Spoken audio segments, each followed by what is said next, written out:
বিশ্বকাপের শুরুতেই বড় ধাক্কা খেয়েছিল ব্রাজিল।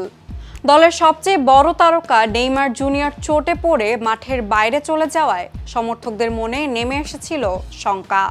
তবে এবার এলো সেই খবর যার অপেক্ষায় ছিল ভক্ত সমর্থক সহ পুরো ব্রাজিল শিবির।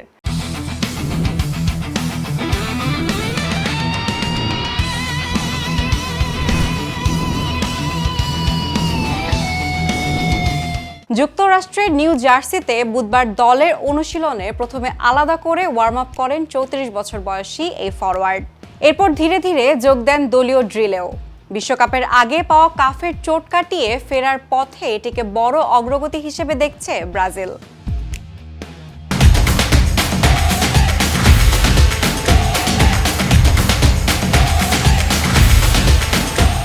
গত ১৭ মে সান্তোসের হয়ে খেলতে গিয়ে ডান পায়ের কাফে চোট পান নেইমার।